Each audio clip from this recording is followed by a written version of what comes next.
Bonjour, je suis Vincent Barézy, président de l'association Les Enfants d'abord, les enfants à bord, association qui est au profit d'enfants handicapés, d'enfants malades.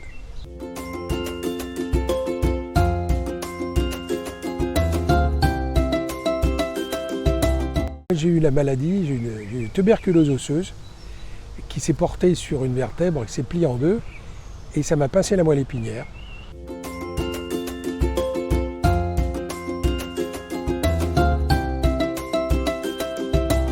Non, pas du tout. Non, parce que voilà, on peut être handicapé de diverses manières. Et c'est vrai que moi, c'est une manière un peu rare. Non, ça m'a jamais posé de problème, non.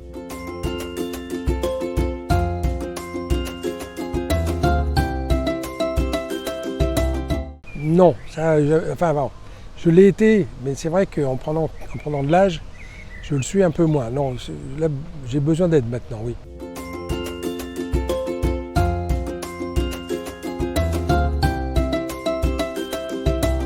Alors ça dépend du handicap et ça dépend de la personne. Il y a des personnes volontaires, comme chez les valides. Chez les valides, il y a des gens qui ne sont pas capables de faire de la cuisine. Voilà, chez le handicapé, c'est la même chose.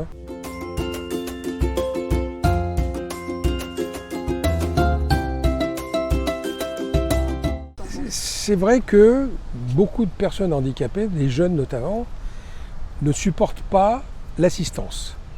Bon, évidemment, quand on fait un centre de rééducation, c'est pour apprendre à se débrouiller seul.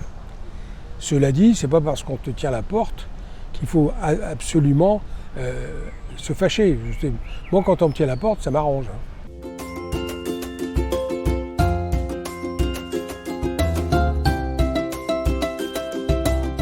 Oui, c'est possible, tout à fait. Aujourd'hui, on a besoin d'assistance. Je ne vois pas comment quelqu'un pourrait voyager seul en avion, ça c'est pas possible. Il faut absolument une assistance, mais ça c'est une obligation. Alors, avec le train, pareil, on n'a pas le droit de rentrer dans un TGV si on n'est pas accompagné par quelqu'un de la SNCF.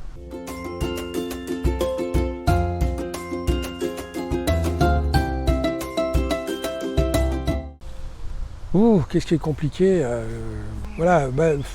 il y a plein de choses, je veux dire que en fonction si on est en fauteuil roulant, si on marche avec des cannes, si on marche avec un déambulateur, on a des fortunes diverses. Et pour accéder à des magasins notamment, je sais pas moi, pour faire ses courses en général, tout est en principe adapté, mais il reste encore des endroits où on a quelques difficultés. Quand on veut aller au métro, si l'ascenseur est en panne, ou quand on sort du métro et que l'ascenseur est en panne, là c'est compliqué. Donc il faut reprendre le métro et aller à la station suivante et faire demi-tour. Notamment quand on est en fauteuil roulant, j'entends bien.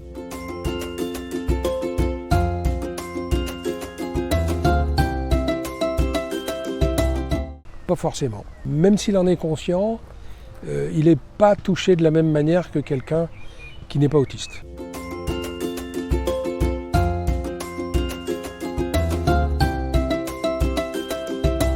Oui, ça peut être très très variable.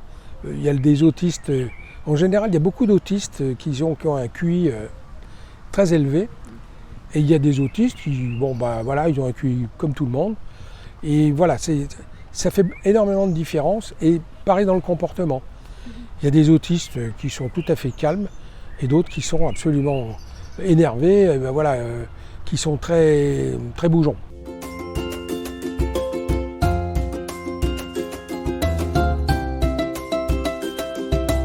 Dans certains cas, oui.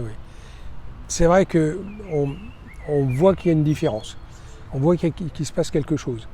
C'est pas toujours facile à voir.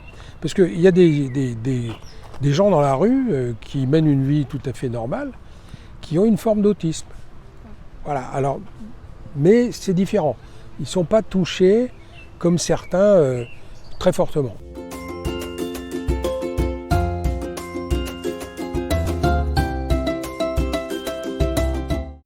Non, absolument pas. Non.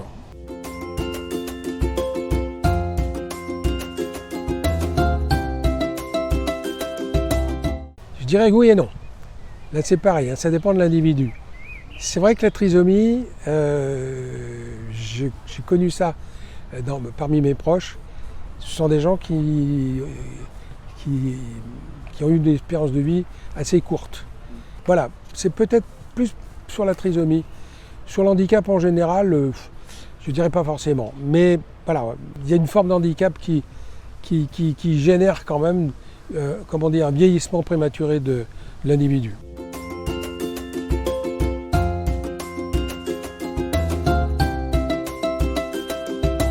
Non, je ne suis pas d'accord là-dessus. Non, on peut avoir une vie tout à fait normale. Moi, j'ai mené une vie,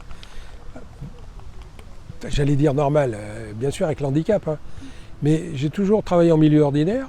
J'ai une vie de famille avec des enfants, une femme, voilà, comme tout le monde. C'est pas mon handicap qui m'a empêché de le faire.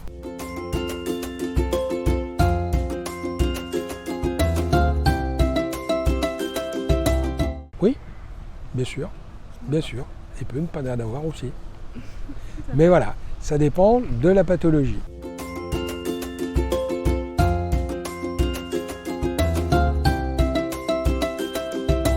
Oui, alors c'est vrai que chez les enfants, c'est le meilleur moyen, de faire passer ce qu'est l'handicap. Parce qu'un enfant intègre facilement ce qu'on lui dit et il le garde tout le temps. Chez un adulte, il y a beaucoup de pertes. Voilà, donc je pense qu'à l'école, voilà, c'est le meilleur endroit pour parler du handicap et adapter les structures pour que les enfants puissent aller à l'école, ce qui n'est pas toujours évident.